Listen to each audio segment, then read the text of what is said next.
আমন্ত্রণ দীপ্ত সংবাদে আপনাদের সাথে আছি আমি ইয়াসমিন সুমনা।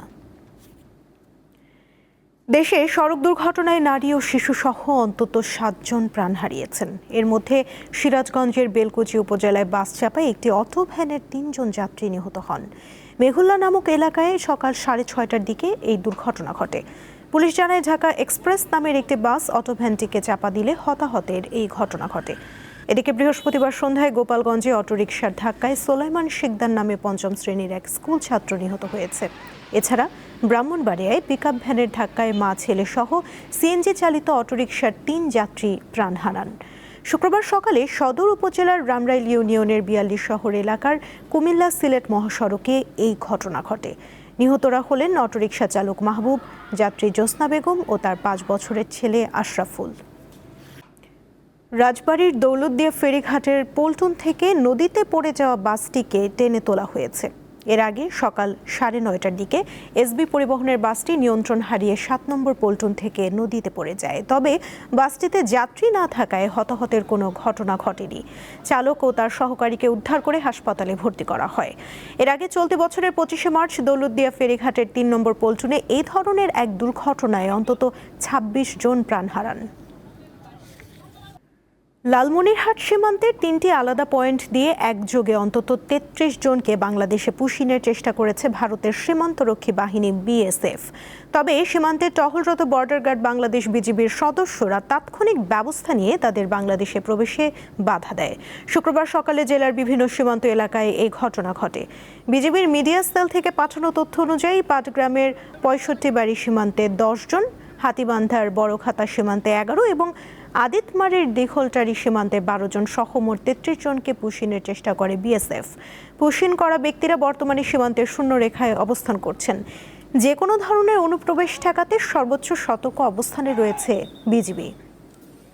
গত কয়েকদিনের টানা তাপপ্রবাহ শেষে সকাল থেকে দেশের বিভিন্ন স্থানে বৃষ্টি হওয়ায় কিছুটা স্বস্তি এসেছে সাধারণ মানুষের মাঝে।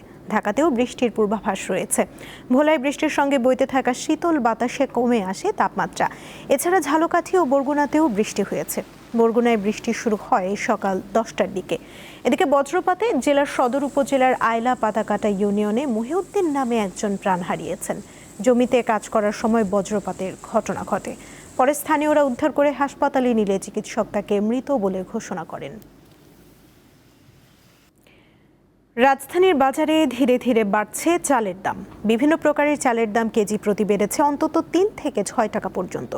সবজির দাম নিয়েও অভিযোগ জানান ক্রেতারা। বেশিরভাগ সবজির দাম ছুঁয়েছে প্রায় 80 টাকা। কথায় আছে মাছে ভাতে বাঙালি, কিন্তু মাছ তো দূরের কথা, ভাতের যোগান দিতেই হিমশিম অবস্থা নিম্ন ও মধ্যবিত্তের। সাপ্তাহিক ছুটির দিনে শুক্রবার রাজধানীর কারওয়ান বাজার ঘুরে দেখা যায় বেড়েছে বেশিরভাগ চালের দাম। প্রতি কেজি 28 চালের দাম বেড়ে 52 টাকায় বিক্রি হচ্ছে। একইভাবে নাজিরশাইল ও মিনিকেট মানভেদে বিক্রি হচ্ছে 80 থেকে 90 টাকায়। 1 কেজি চাউলে 5 টাকা 6 টাকা বাড়াই দিল, এটা দেখার মতো কেউ নেই। আর একটু কমলে হয়তো গরিবের পক্ষে ভালো হইতো। এখন শুনতেছি আপনার দাম বাড়বে, গাড়ি পায় নাই এক দোকানে 90 টাকা, মানে এইভাবে ভেরিয়েশন হচ্ছে চালের দাম। মৌসুমের সব ধরনের সবজির দামও চড়া। পটল, ঢেঁড়স, বরবটি, ঝিঙ্গে কিংবা ধুন্দল, বেশিরভাগ সবজি বিক্রি হচ্ছে 60 থেকে 70 টাকায়। সেঞ্চুরির পথেও রয়েছে দুই একটির দাম। এখন একটু বাজার বেশি, 50 থেকে 60 এর উপরে কোনো সবজি নেই। পটল হলো 60 টাকা 50 টাকা, পেঁপে হলো 60 70 এরকম। দাম নিলে তো আরো বেশি গরম লেগে গেছে। এখনো পর্যন্ত স্থিতিশীল রয়েছে আলু পেঁয়াজের মূল্য। পেঁয়াজ এখন বর্তমানে 40-45 টাকা করে, আর দেশি রসুন হচ্ছে যে 100 টাকা, খোলাটা 80 টাকা।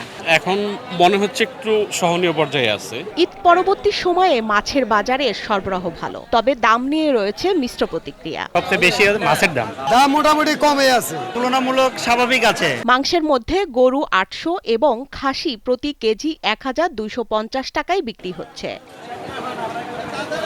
স্বস্তিকা সিংহ, দীপ্ত সংবাদ, ঢাকা।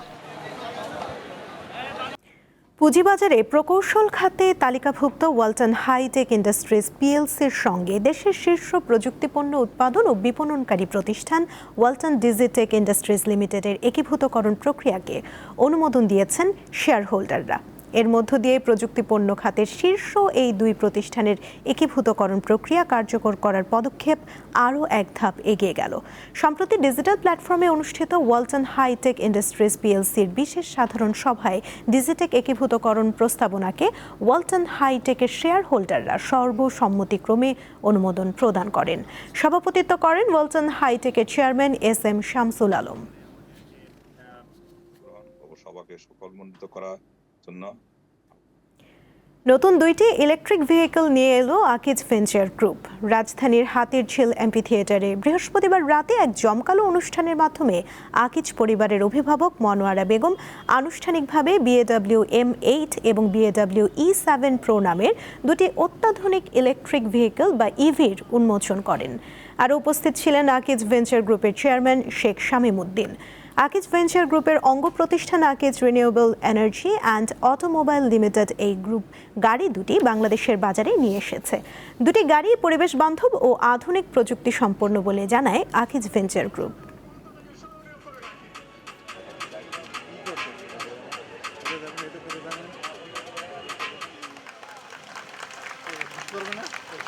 আপনি চালাতে পারছেন, ব্যাটারি ওয়ারেন্টি থাকছে 8 বছর, ব্র্যান্ড নিউ ইউরোপিয়ান। আন্তর্জাতিক প্রসঙ্গ। ইসরায়েলের আলাদা হামলায় গাজায় একই পরিবারের 5 জন সহ অন্তত 9 ফিলিস্তিনি নিহত হয়েছেন। আহত হন আরও 15 জন। রয়টার্সের প্রতিবেদনে বলা হয়, বৃহস্পতিবার একই সাথে 4টি আবাসিক ভবনে বিমান হামলা চালায় ইসরায়েল। কোনো ধরনের আগাম সতর্কতা জারি করা ছাড়াই এসব হামলা চালানো হয় বলে খবরে জানানো হয়। এদিকে যুদ্ধবিরতি সত্ত্বেও লেবাননের দক্ষিণ অঞ্চলে হামলা অব্যাহত রেখেছে ইসরায়েলি সেনাবাহিনী। স্বাস্থ্য মন্ত্রণালয়ের এক বিবৃতিতে জানানো হয়, ইসরায়েলের হামলায় এখন পর্যন্ত প্রাণ হারিয়েছেন অন্তত 3526 জন।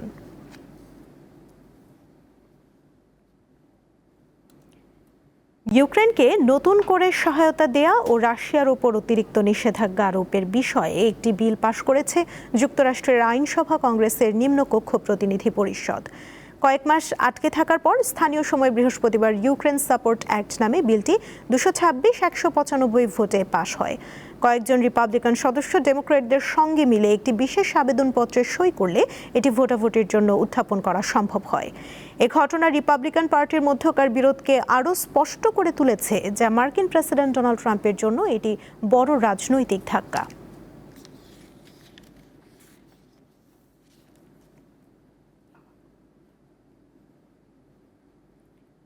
যুদ্ধবন্ধে রাশিয়ার প্রেসিডেন্ট ভ্লাদিমির পুতিনের সঙ্গে সামনাসামনি কথা বলতে চান ইউক্রেনের প্রেসিডেন্ট ভলোদিমির জেলেনস্কি।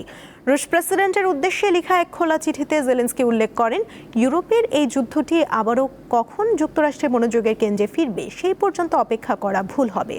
তিনি আরও যোগ করেন, ইউক্রেন ও রাশিয়ার মধ্যে সরাসরি আলোচনার মাধ্যমেই কেবল শান্তি ফিরিয়ে আনা সম্ভব। চিঠিতে জেলেনস্কি প্রস্তাবিত আলোচনা চলাকালীন পূর্ণাঙ্গ যুদ্ধবিরতি কার্যকরেরও আহ্বান জানান। তবে এর আগে গত বৃহস্পতিবারই এমন যুদ্ধবিরতির সম্ভাবনা নাকচ করে দিয়েছেন পুতিন।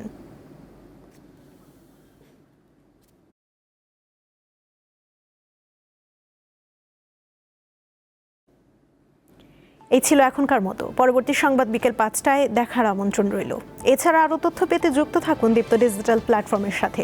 ধন্যবাদ সবাইকে।